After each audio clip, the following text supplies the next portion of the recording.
अब देखें, इसके लिए तो जब भी आप लोगों का कोई केस खुलेगा किसी भी अदालत में या किसी भी इदारे में या करप्शन का कोई मामला या कहीं पे आप इलेक्शन खुदा ना खास्ता हार जाएंगे तो आप तो फिर कहेंगे कि इदारे हमारे खिलाफ हो गए, सारे हमारे खिलाफ हो गए। यानी आपके पास तो ये जवाब है, जब भी हारो या जब कोई हमारे खिलाफ चीज़ हो तो हम फ़ौरन ये कह दें कि जनाब ये तो माजी के अंदर जा रहे हैं, इदारे मुखालफत कर रहे हैं। उसके लिए तो आपको हर जगह जितवाना पड़ेगा, हर जगह बाइज्जत बरी करवाना पड़ेगा सर। नहीं इमरान खान देखें, आप माशाल्लाह, मैं कोई मतलब है तारीफ सिर्फ अल्लाह की दात की होती है, लेकिन आप एक तजर्बाकार साफ़ी हैं और आपका इस फील्ड में आपका भी एक सरकर्दा लोगों में नाम आता है, आपने मेहनत की है। इसी तरह से अगर हम टिपिकल तरीके के साथ बात करेंगे तो मेरा ख्याल है कि असल फिर बातें आवाम तक नहीं पहुंच सकेंगी। देखें, हमारा मौक़िफ़ ये है कि जो ये मतलब है कि नैब के ज़रिए जिस तरह से विक्टिमाइजेशन होती है, जिस तरह से एहतसाब के नाम पर इंतकाम लिया जाता है, जिस तरह से चंद लोगों को जो है वो मतलब है कि वो बना दिया जाता है कि ये मुकद्दस गाय हैं और एक ख़ास तबके को दीवार के साथ लगा दिया जाता है, उनकी मीडिया ट्रायल भी किया जाता है और उनका जो है वो मतलब है कि इदारों के ज़रिए भी झूठे मुकदमात बनाकर ट्रायल किया जाता है। हाँ, अगर क्यों इमरान खान, एक चीज़ मैं आपसे पूछता हूँ, अगर ये एहतसाब है तो आप ये बताएं कि जहांगीर तरीन के ऊपर इल्ज़ामात लगे, वही FIA ने जाकर अदालत में बयान दिया कि हमें इनकी गिरफ्तारी नहीं चाहिए। प्राइम मिनिस्टर साहब ने खुद सर इस केस पे रुकें जरा 1 मिनट के लिए, सर इस केस पे जरा 1 मिनट के लिए रुकें, साइन किया सर एक सेकंड सर, इस तरह रुकें 1 सेकंड के लिए, क्योंकि ये हर प्रोग्राम में आप कहते हैं तो मैं चाहता हूं इस नुक्ते पे जरा हम रुकें थोड़ी देर के लिए। जहांगीर तरीन का जुर्म वही है जो शहबाज शरीफ का है, जहांगीर तरीन के बेटे का जुर्म भी वही है जो हमजा शहबाज का है और सलमान शहबाज का है। जहांगीर तरीन और हमजा शहबाज और शहबाज शरीफ ये एक सिक्के के दो रुख हैं।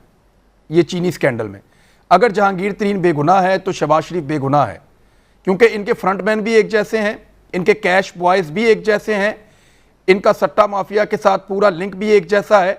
चीनी का सारा खेल ये मिलकर खेलते थे।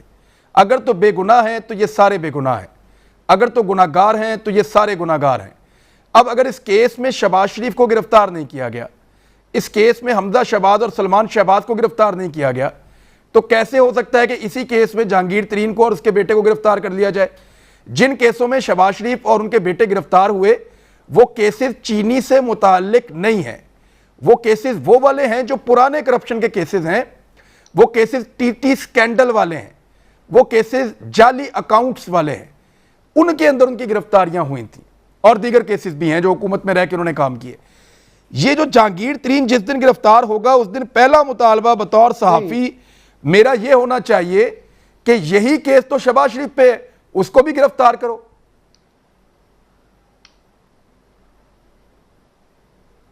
देखें, बात ये नहीं है इमरान खान, अगर ठीक है आपका प्रोग्राम है, आप ज़्यादा फिर लंबी बात कर देते हैं, ज़्यादा बेहतर है कि आप सवाल करके हमारी गुफ्तगू सुने तमाम लोगों। नहीं, मैंने सिर्फ एक तस्हीह की है। अगर मैं गलत बात कह रहा हूं, मकसद ये है, अगर मैं गलत बात कह रहा हूं, आप मुझे कहिए कि दोनों का केस अलग अलग है। नहीं, आप मुझे कहिए कि दोनों को गिरफ्तार नहीं होना चाहिए या दोनों को होना चाहिए। बात गलत नहीं, बात गलत या सही की नहीं है। ना मैं अपने अल्फाज जो हैं वो आपकी ज़ुबान पर रख सकता हूँ, ना आप अपने अल्फाज मेरी ज़ुबान पर रख सकते हैं, लेकिन मेरा मौक़िफ़ आपको सुनना चाहिए। देखिए, बात ये है, यहाँ पर 90 दिन के रिमांड लिए जाते हैं, यहाँ पर पूरे ख़ानदान के अकाउंट्स मुंजमद कर दिए जाते हैं, यहाँ पर मतलब है कि वो 2 दफ़ा ज़मानतें रिजेक्ट करके 3 दफ़ा उनको जेलों में रखा गया। जब वो जेलों में थे तो फिर आपने ये शुगर के केसेस जो आपके सामने थे उस वक्त उनकी इंक्वायरीज क्यों ना की? उस वक्त आप करते जब नहीं, तब नहीं थे सर, तब नहीं थे सर, ये बाद में इंक्वायरी हुई। फैसला तो जायज नजायज भाई, ये बाद में करना है, ये इंक्वायरी बाद में हुई है। अलीगढ़ बलोच साहब इंक्वायरी बाद में आई। मेरी गुजारिश सुन लेना, मेरी नहीं तो वो ये बदनीति है ना। बदनीति ये है कि एक बंदे को 10 साल कैद में रखो, उसको बार बार गिरफ्तार करो, कभी एक केस का बहाना बना लो, कभी दूसरे का बना लो, कभी तीसरे का। बाकी केसेस के ऊपर अलीगढ़ बलोच साहब देखें, आप जनरलाइज ना करें सर। 1 मिनट देखें, जिन केसों में ये गिरफ्तार हुए हैं उनकी तफसीलात किसी एक में बताएं कि गलत गिरफ्तारी हुई है। मैंने इनके सारे केसेस जुबानी याद किए, मैं आपके साथ डिस्कस कर लूंगा।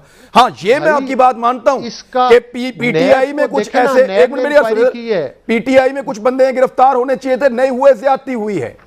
पीपल्स पार्टी के साथ अगर कहीं पे छूट हुई है, नहीं गिरफ्तार होनी चाहिए, ज्यादती हुई है। नवाज शरीफ साहब को पाकिस्तान से निकाल के बाहर मफरूर करवा दिया, ज्यादती हुई है। देखिए, नैब ने छूट दिया, वहां गलत किया मुख्तलिफ लोगों को, लेकिन जिसको पकड़ा उसको सही पकड़ा है। ये जो शहबाज शरीफ साहब जितनी दफा गिरफ्तार हुए, उनके केसेस को अगर आप स्टडी करें तो वो जमानत में बाइज्जत बरी किसी में नहीं हुए। अच्छा जी, अब ये देखें अली गौर बलोच साहब, जो ऑफर है ना वो सिर्फ इस बात के ऊपर है कि आप सियासी मामलात के अंदर आके बैठें, माजी की तलखियां भूलें और काम करें। ये जो करप्शन के केसेस और ये जो दीगर मामलात खानदानी और जो कारोबारी मामलात हैं या करप्शन के हैं, वो कहते हैं जी उनसे नहीं हम कोई आपको बरात दे, वो कह रहे हैं उस पर चलता रहेगा मामला। महदूद ऑफर। इमरान खान इजाजत हो तो फिर मैं अपनी बात शुरू करूं। Sir please, sir please.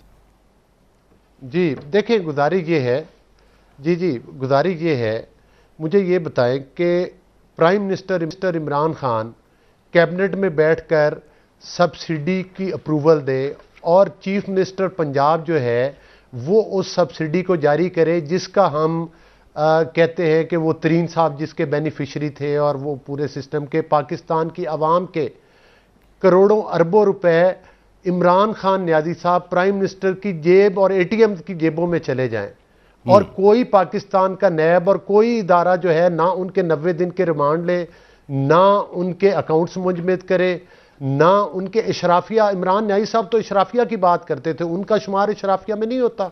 वो प्राइम मिनिस्टर है तो इसका मतलब है उनसे कोई नहीं पूछ सकता। अगर नवाज शरीफ प्राइम मिनिस्टर हो तो उसका मतलब है पनामा से आप केस शुरू करें और अकामा पर उसको नहल कर दें और एज अ प्राइम मिनिस्टर उसको उतार दें। JITs बने और जिसमें हमारी जो है मतलब है कि लॉ इन्फोर्समेंट एजेंसीज हैं उनके बंदे भी शामिल कर दिए जाएं, MI के बंदे शामिल कर दिए जाएं। और आज इमरान खान प्राइम मिनिस्टर हो और वो चाहे आटे का स्कैंडल बन जाए, चाहे चीनी का स्कैंडल बन जाए, चाहे BRT पिशावर का स्कैंडल बन जाए और चाहे रिंग रोड का स्कैंडल बन जाए, जिसमें आप इमरान खान की ATMs को बचा लें और चंद ब्यूरोक्रेट्स की बलि चढ़ा दें। मतलब है इसको आप कौन सा इंसाफ कहते हैं? ये कौन सा एहतसाब है मुझे बताएं। नवाज शरीफ अपनी बेटी के साथ जेलों में बंद रहे और उनकी जो मतलब है कि एहलिया हैं वो उधर इंग्लैंड में जिंदगी और मौत की कश्मकश में हो, ये वाले वक्त भी वो काटें। मकसद ये है कि वो अदालतों में जो फिर फैसले हुए इमरान खान, तो फिर आज आप उस मलिक साहब का भी जिक्र करें ना कि जो फौत हो गए जज साहब और जो उनकी वीडियो अरशद मलिक उसमें क्या बयान दिए उसका भी जिक्र करें। मकसद ये है, मुझे ये बताएं कि आज सर अरशद मलिक के मामले में तो नदीम मलिक साहब हमारे जो साथी हैं वो बेचारे खबर देके फंस गए हैं। अरशद मलिक के मामले में तो नदीम मलिक साहब फंस गए खबर देके बेचारे। हाँ। उन्होंने बताया कि किस तरह नून लीग ने और नून लीग ने भी और एस्टेब्लिशमेंट ने दोनों ने एक जज को कैसे ब्लैकमेल किया। बकौल उनकी कहानी ये है कि आप भी ब्लैकमेल करते थे और दूसरी तरफ से भी ब्लैकमेलिंग होती थी उनको। खुसरो नहीं, ठीक है, मतलब है कि हम जेलों में भी बंद है और हम ब्लैकमेल भी कर रहे हैं। हम किस बात पे ब्लैकमेल सर? रायविंड में वो जज जो है ना वो साथ मतलब है क्या वो कोई जादू से तो नहीं पहुंच गया जज रायविंड में? नहीं, रायविंड में कोई उसको लेके गया था और सऊदी अरब में भी किसी ने उसकी हुसैन नवाज से मुलाकात करवाई थी। अगर आपके बकौल वो अगर आपके बकौल वो रायविंड में पहुंच गया है तो उसको वो क्यों पहुंचा? उसको किसने कहा था कि वो रायविंड में जाए? सर कोई लेकर गया था ना दबाव डाल के। एक मजाका खेज बात है। और देखें इमरान खान, आप भी एक मसनद पे बैठे, कभी खुदा की बात भी किया करें।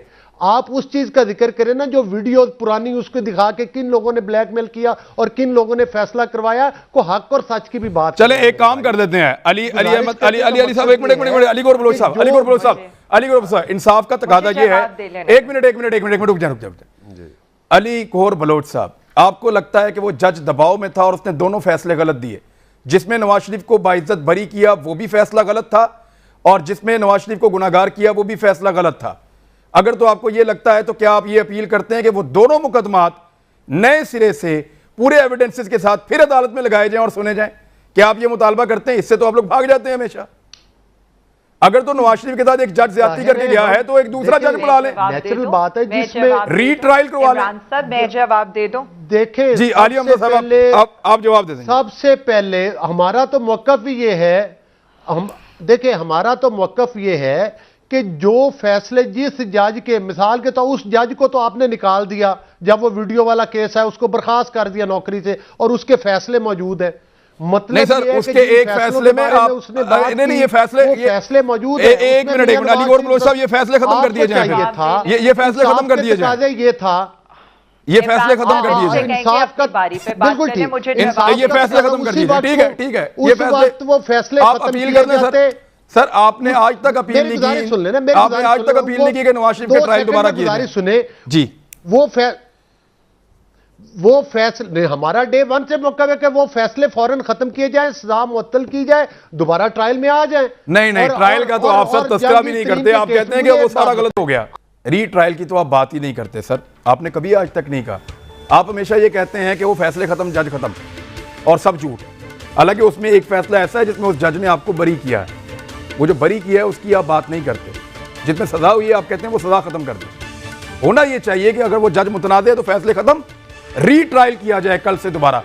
लेकिन उसके लिए मुलजिम ही मैसर नहीं है।